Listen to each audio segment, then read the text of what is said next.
Boa noite. Meu nome é Marcos Botelho. Eu sou pastor da Igreja Presbiteriana lá em Alphaville. Auxilio o pastor Ildero, pastor titular, com os jovens e os adolescentes. Então eu sempre trabalhei com eles. Faz 4 anos que eu estou lá trabalhando. Faz 13 anos que eu sou formado e trabalho no Ministério Pastoral. Geralmente quem vem aqui é o reverendo Alessandro. E o Alessandro não pôde estar aqui, isso eu já sabia desde a sexta. E aí o reverendo Clelton, antes de sair de férias, entrou em contato comigo e pediu para eu estar aqui. Então é um prazer estar aqui. Eu vim aqui eu vim aqui ainda o culto era lá embaixo. Depois eu vim aqui em reuniões de presbitério. E também estava reformando aqui. E não pude estar na inauguração do templo. Tive o convite, eu lembro que eu tinha alguma coisa, eu não pude estar aqui com os irmãos quando a gente fez a inauguração do templo aqui. Mas é muito bom ver a igreja aqui viva, a igreja acontecendo. É muito bom ver que os irmãos estão aqui, tem tecnologia, tudo acontecendo, escola dominical. Continue firmes, queridos. Continue firmes, porque isso é inspiração e só existe uma razão e uma solução para essa cidade, como para todas as cidades, é a igreja viva no coração dela, acontecendo, estudando a palavra, vivenciando e dando testemunho. Falando em estudando a palavra, hoje eu queria falar um pouco sobre a Bíblia. E geralmente quando eu sou pastor de jovens e eu estava ali sentado e a gente vai ouvindo coisa, eu ouvi assim, a irmã falar, eu virei presidente aqui da igreja, né, que é do Instagram, não, do Foursquare. Tecnologia chegou. Hoje a Bíblia está no nosso celular, hoje a Bíblia pode estar no iPad, hoje a Bíblia pode ser em papel, e não importa se você tem a Bíblia em papel, se você tem a Bíblia no celular, o que importa, e sempre importa, é que nós precisamos ler. E eu quero falar um pouco sobre a importância da Bíblia e a suficiência da Bíblia. Só que o texto que eu escolhi para falar com os irmãos é um texto um pouco diferente, que geralmente quem lê às vezes não percebe que Jesus está falando da Bíblia. O texto que eu quero trabalhar com vocês é em Lucas 16, de 19 a 31. Lucas 16, de 19 a 31. E a gente vai fazer um pouco diferente, ok? O que eu vou fazer? Eu não vou ler. Eu quero que os irmãos leiam para alguém que está perto de você esse trecho, e a gente vai gastar um tempo lendo o trecho e aprendendo a ler um para os outros, para que esse costume aconteça na nossa casa, no nosso dia a dia. Então, se você não tem Bíblia, você se aproxima, é Lucas 16, de 19 a 31, uma parábola de Jesus, ao qual você pode também estar lendo com alguém. Então vamos gastar esses próximos 5 minutos lendo a Bíblia para alguém perto da gente, esse trecho, ok? Combine com alguém aí e vamos ler a palavra. Amém? Amém. É muito bom ler, crie esse hábito de ler, maridos para suas esposas, esposa para os seus maridos e principalmente pais para os seus filhos. Vamos ler a Bíblia um para o outro e deixar a Bíblia falar. Eu queria que agora a gente lesse juntos o último versículo, ok? Vamos ler o último versículo junto? Se não ouvem a Moisés e aos profetas, tampouco se deixarão convencer, ainda que ressuscite alguém dentre os mortos. Baixe sua cabeça, vamos orar mais uma vez. Pai querido, em nome de Jesus, quero colocar nossas vidas em Tuas mãos, Senhor, que o Senhor fale aos nossos corações através da Tua palavra, Senhor, que é santa e é eficaz, Pai. Em nome de Jesus, Senhor, fale com a gente e que a gente saia daqui com uma nova visão. Amém. A história de Jesus é muito interessante. Jesus é um ótimo contador de histórias. E Jesus vai contar essa história e ele vai falar, e ele está numa situação onde os religiosos estão pressionando ele, e ele, ao ser pressionado, ele começa a ficar com uma ira santa e ele começa a contar uma história ao qual essa história vai ir de encontro com as necessidades ao qual as pessoas religiosas estavam enfrentando ali. Jesus fala de uma história que eu intitulei O Próspero e o Miserável, porque ele começa contando a história de um cara muito rico. Imagine um cara muito rico, aquela mansão gigante, muitos quartos, um cara bem-sucedido, conhecido na cidade, conhecido no país, com os melhores carros. O cara podia vestir, ele tinha dinheiro para todas as gerações. E aí aquele homem, eu fico imaginando pegando o seu carro, saindo da sua mansão, na porta da mansão dele, naquele portão grande se abrindo, tinha um outro homem. E Jesus o chama de Lázaro. Lázaro era o miserável da cidade. Era mendigo, ele tinha doença no corpo todo. Ele não conseguia nem se levantar de tão doente. Os cachorros que reviravam lixo iam lambê-lo e ele não conseguia nem se afastar. Imagina a situação desse homem. Ele só queria e só conseguia comer com a sobra da comida daquele homem rico. Sempre que saía alguma coisa daquela casa de lixo, ele revirava um pouco, encontrava uma comida e deitava. Essa é a história que Jesus está contando. Por ironia do destino, e as histórias de Jesus sempre dão uma reviravolta, os dois morrem. O homem, Lázaro, mas o miserável, ele é enterrado como indigente na rua, sem ninguém saber, só com a plaquinha Lázaro, não teve ninguém por perto, simplesmente enterraram quando encontraram morto. O homem rico foi morto e ele foi feito uma grande cerimônia. Não ficou só um dia de velório, foram 5 dias, pessoas foram ver. Na palavra do grego lá diz que foi feita uma cerimônia. Aqui na tradução não dá, só fala que ele morreu, mas ele foi enterrado com honras. É como se o prefeito da cidade foi lá ver, todo mundo, era um homem importante que morreu. E Jesus fala que o miserável foi para o céu. E o homem rico foi para o inferno. Presta atenção que isso é uma parábola, não necessariamente tudo que está na parábola é o que realmente vai acontecer literalmente. É um jeito de contar histórias. E lá no céu, o Lázaro, que era o homem miserável, encontrou com Abraão e foi consolado. E lá no inferno era um lugar de choro e ranger de dente, fogo ardente, um lugar que nem eu e nem você quer ir. A história conta que Lázaro, o rico, olhava para o alto e conseguia ver Lázaro e o céu. E aí o rico grita lá de baixo: Psh! Lázaro, pai Abraão, pede para Lázaro pegar um pouquinho d'água, assim, só um golinho, molhar a mão assim, esticar, vir até aqui e me dar, para que a minha sede seja saciada. Você imagina um lugar que só uma gota d'água sacia, já está bom demais. Tanto era o sofrimento. Eu brinco que rico não perde mania de mandar, nem no inferno, né? Porque ele já está dando ordem para o Lázaro, que era o miserável, lá no inferno, para trazer. Abraão, traz ele. E Abraão fala uma coisa interessante, ele fala algo que os teólogos vão pensar muito sobre a inversão dos fins dos tempos. Que aí ele fala assim: olha, meu amigo, você na terra viveu tudo de bom e agora você sofre. O Lázaro viveu a miséria e agora ele está sendo consolado. Além do mais, existe um abismo grande entre nós, aonde nem você que está aí pode vir até aqui e ninguém daqui pode ir até aí. Essa separação. A história continua. A história fala que aquele homem rico, percebendo que ia passar a eternidade no inferno, fala assim: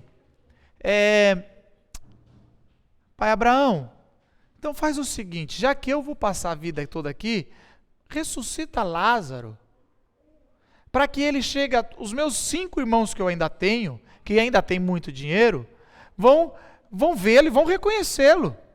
E aí ele vai poder falar para os irmãos: olha, você imagina assim, Jesus não chega a contar isso, mas é mais ou menos isso. Lázaro voltando e os irmãos todos assustados. Lázaro, você não tinha morrido? Você sumiu? Olha, eu tenho uma boa e uma má notícia. E aí talvez o rico falaria assim, os irmãos dele, né, os 5. Fala a boa. A boa é que eu, do outro lado da vida, vi o seu irmão. Eu vi o seu irmão. O que morreu. E qual é a má notícia? A má notícia é que o seu irmão foi para o inferno. Era assim, como se o rico manda ele lá que ele vai dar um chacoalhão e esses caras vão viver o evangelho.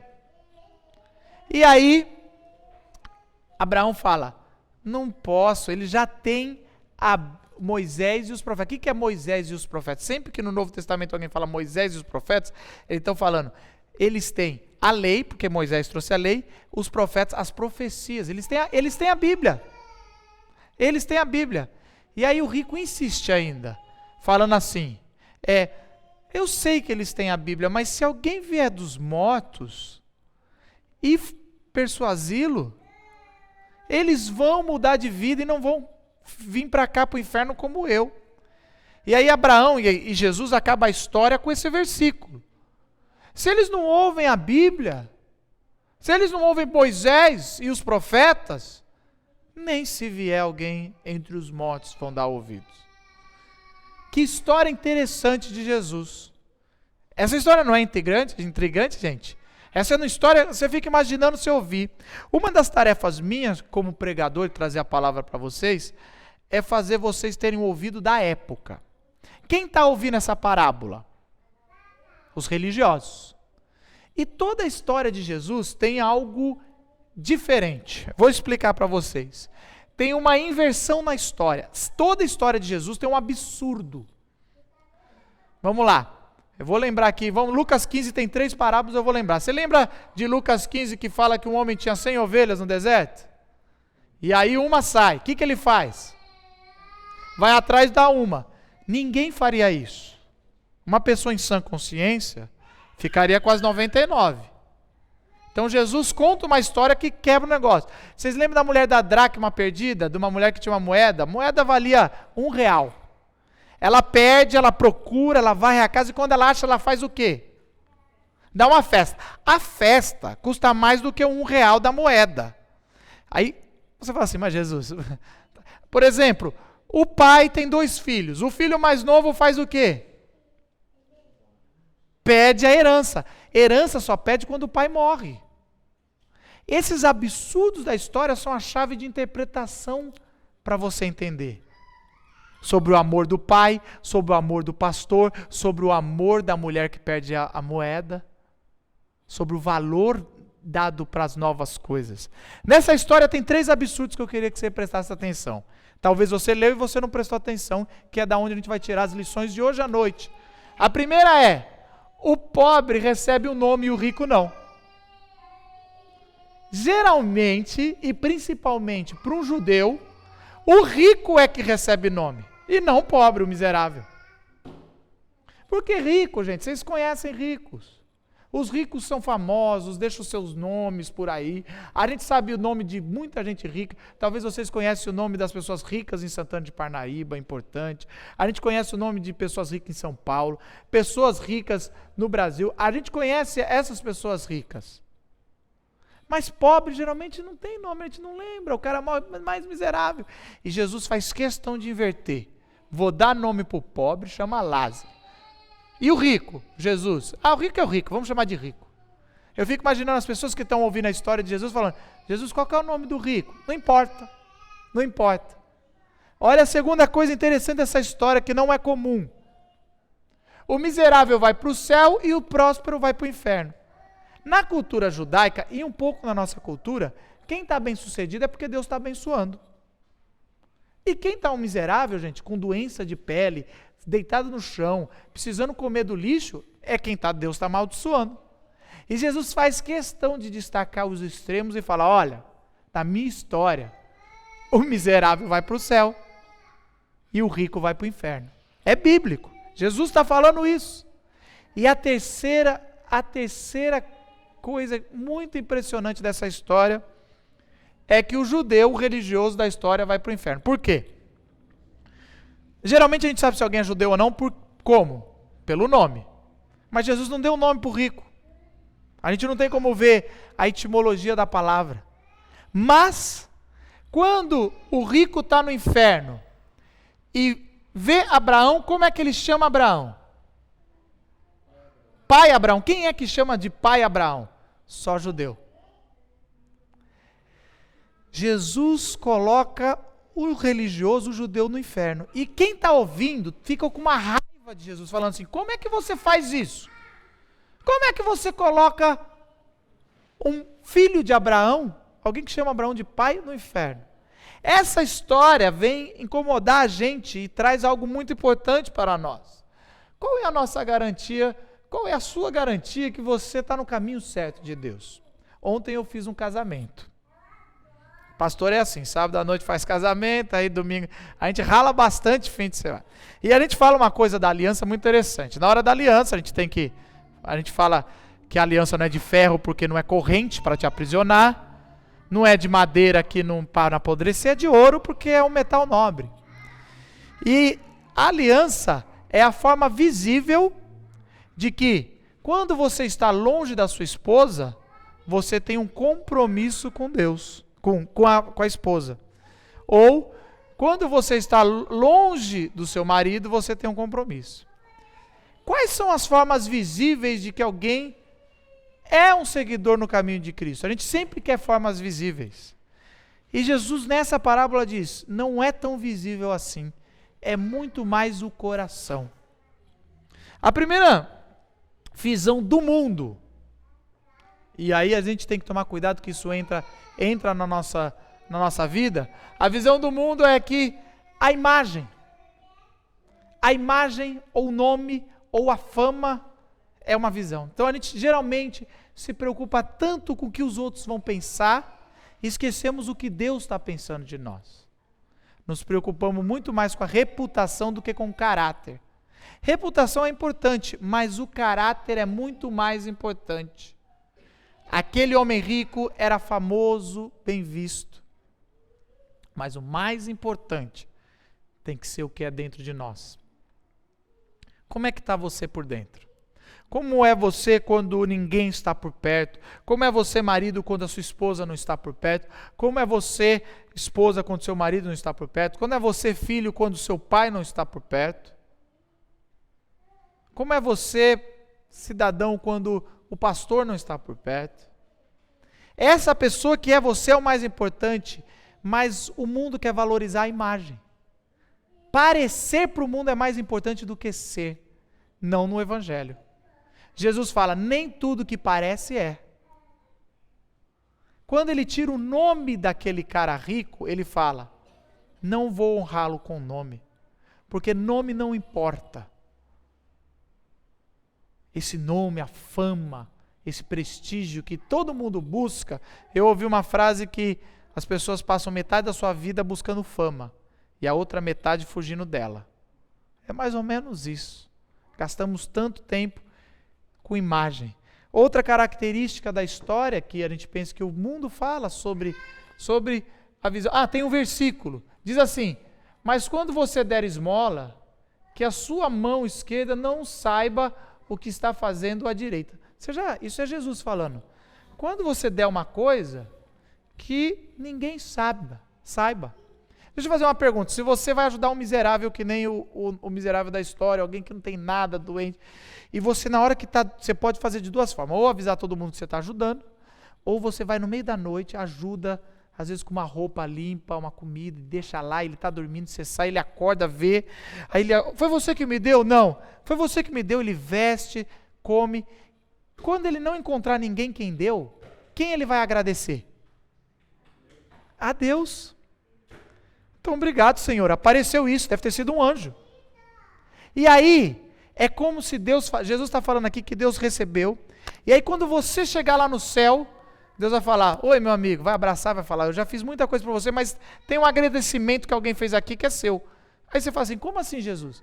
Tem um agradecimento que alguém fez aqui, que falou: Senhor, obrigado, mas foi você que deu e ninguém soube. Toma aqui o seu presente, o seu galardão, e você vai receber. Mas se aqui na terra você faz as coisas boas só para os outros verem, Jesus já falou: você já recebeu a recompensa. É isso que ele está falando sobre imagem. Não faça as coisas por imagem. Seja diferente. Uma segunda característica da visão do mundo é a prosperidade. E aqui eu tenho muito cuidado para falar, porque assim como para os judeus, um pouco dos evangélicos acha que você está com Deus é para ser próspero, para ganhar. Não necessariamente alguém que tenha dinheiro, não necessariamente alguém que está no evangelho vai ser próspero. Vocês conhecem a história de Jó? Jó era um homem justo, tudo certo, e não necessariamente ele prosperou. Ele passou dificuldade. Uma certa vez Jesus falou o seguinte: as raposas têm suas tocas, e as aves do céu têm seus ninhos, mas o Filho do Homem não tem onde reclinar a cabeça. Se Jesus, que fez tudo o que é certo, não necessariamente tinha onde dormir, por que essa teologia, essa filosofia, esse pensamento de que todo filho de Deus tem que ser próspero? Se nosso mestre viveu uma vida simples, que se quando Jesus conta que o rico, mesmo tendo muito dinheiro, não foi para o céu, não necessariamente quem tem dinheiro é abençoado por Deus, e não necessariamente quem tem doença às vezes, ou quem está passando por dificuldade é amaldiçoado por Deus. Essa lógica não é a lógica de Cristo. E aqui, queridos, vocês têm que entender que as palavras têm símbolos. Raposa é um bicho que é mal visto, porque ela come o ninho. Já viu? Raposa, ela vai nos filhotes, ela é covarde. Jesus, em outros episódios, chama os governantes de raposa. Então, Jesus está falando assim, até as pessoas más têm as suas coisas, o seu lugar para dormir. Até as aves que são desprendidas têm os seus lugares, mas o Filho do Homem não tem. A visão, o mundo fala, se você é próspero, você é abençoado por Deus. Jesus fala, não necessariamente. Um terceiro que eu queria falar é sobre a religião. Aquela família de 6 irmãos, um morreu e os outros 5 estavam lá, era uma família religiosa, judaica. Tinha a Torá em casa, tinha a Bíblia. Eles tinham, porque Abraão fala, eles têm. Religião não leva ao céu. Agora eu vou contar um negócio para vocês que eu aprendi há pouco tempo, há 8 anos atrás. Porque até então, espiritismo, islamismo, judaísmo, candomblé, budismo, nenhuma religião leva ao céu. Só que faltava sempre um nome na minha boca. Cristianismo. O cristianismo também não leva ao céu. É uma outra religião. Religião é tudo que a gente quer fazer para conquistar o favor de Deus, ou conquistar o céu. E isso a Bíblia fala que ninguém consegue conquistar o céu por obras. Mas você fala assim, Marcos, mas o cristianismo fala da Bíblia. Se você viver a Bíblia, aí sim. Mas a religião é o que Tiago vai falar aqui, ó. Se alguém se considera religioso, mas não refreia a sua língua, ele está falando uma coisa simples, hein? Engana-se a si mesmo, sua religião não tem valor algum. A religião de Deus, o nosso Pai, aceita como pura e imaculada é essa: cuidar dos órfãos e das viúvas, em suas dificuldades, e não se deixar corromper pelo mundo. Tiago está falando o seguinte: a religião é ser, e não conjunto de regras. Religião como conjunto de regras é em vão. Se você não vive, se não controla a tua língua, a tua vida. Jesus fala que a religiosidade daquelas pessoas não foi suficiente. A pergunta que você vai fazer para mim é, Marcos, então qual é a garantia que eu estou no caminho de Deus? Jesus vai responder o seguinte: a vida de acordo com a Bíblia. O que Jesus fala no final? Ou o que Abraão fala no final de acordo com Jesus? Eles têm Moisés e os profetas, eles têm a Bíblia. Isso é suficiente.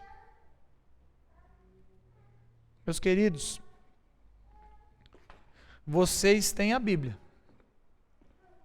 Eu acho assim, eu tenho até uma ideia, toda igreja tem que ter várias Bíblias para dar para quem não tem. Bíblia só deve ser vendida quando o cara quer uma de luxo mesmo, uma melhor, mas Bíblia tem que ser algo de graça, o livro mais vendido da história.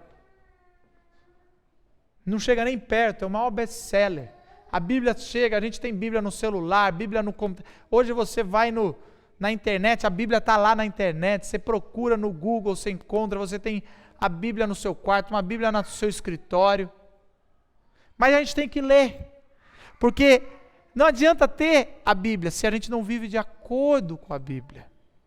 Você sabe quando Jesus estava falando algumas mensagens difíceis, alguns começaram a ir embora, porque falavam, não, Jesus, eu gosto da prosperidade, eu gosto da religião, eu gosto de ter uma boa imagem.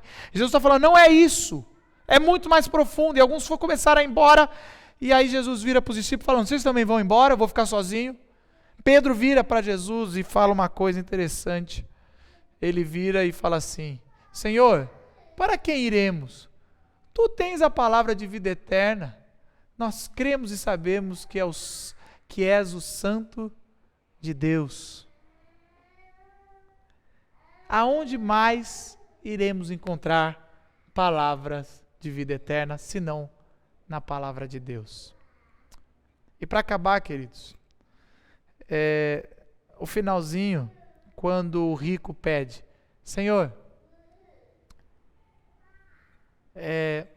pede para alguém ressuscitar. E aí Abraão fala assim, olha, se eles não dão confiança para a palavra de Deus, tão pouco se alguém ressuscitar, vai fazer diferença. E Jesus está dando uma profecia aqui, algo sobre o futuro dele, aonde ele ia morrer e ressuscitar. Porque a Bíblia é as boas novas do homem que ressuscitou da morte. A Bíblia só é poderosa, não é porque a Bíblia em si, a Bíblia é um livro, são palavras, mas porque ela aponta para a vida de Jesus Cristo, e a morte e a ressurreição, ela traz vida para a gente, vida para mim e para você. E mesmo às vezes sendo miseráveis, mesmo não tendo tudo que podemos ter, seremos consolados eternamente no céu. Você pode dizer amém por isso? Se você realmente deixou a Bíblia entrar no teu coração, aquela mensagem. Eu tenho um amigo pastor, eu quero encerrar com essa história, que antes dele ser pastor, a família dele não era crente, era uma família estudiosa, ele estava na faculdade, e ele se irritou com um menino lá, que lia a Bíblia, que era aquele crente, sabe? Levava a Bíblia, ele falava, para de trazer esse livro, ele fazia jornalismo, e ficou com raiva, e um dia, ele gostava do cara, mas não gostava que ele era muito fanático, ficava levando a Bíblia. E esse menino, esse meu amigo foi me contar que, certa vez ele falou, eu vou pegar uma Bíblia, eu vou ler, vou anotar todos os erros que ela tem, vou anotar todas as incoerências, e vou trazer e vou confrontar esse cara na escola. Arranjou uma Bíblia e levou para o seu quarto e ele começou a ler. Todas as noites ele gastava meia hora para ler o Novo Testamento e fazer uma crítica escrita. E ele era jornalista, sabia.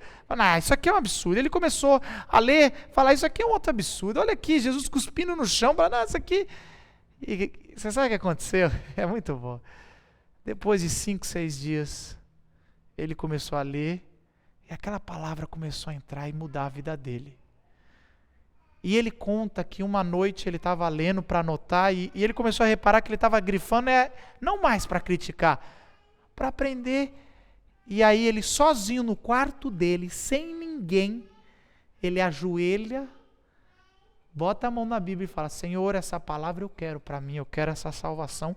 A vida dele foi transformada, ele transformou a casa dele, ele acabou a faculdade, foi para o seminário falando assim, eu tenho que dedicar minha vida para esse cara que eu li e transformou. Você sabe que quando você vai tomar um remédio, você não precisa saber a bula todinha para ele fazer efeito. Você só toma e vai acontecer o efeito. Você não precisa nem sequer acreditar que a Bíblia não tem erros. Leia que esse remédio vai entrar.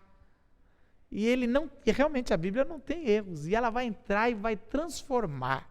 Como transformou a vida desse meu amigo, Gustavo. Pode transformar a sua. A história do homem que ressuscitou. Por isso, queridos, meu desafio para vocês é, leiam a Bíblia. Abracem a Bíblia. Leiam para sua esposa, leia para o seu marido, leia para os seus filhos, filhos leiam para os seus pais. E essa igreja vai sentir o poder de Deus, a transformação. E mesmo que passamos por dificuldades, seremos consolados por toda a eternidade. Amém? Baixe sua cabeça, vamos orar.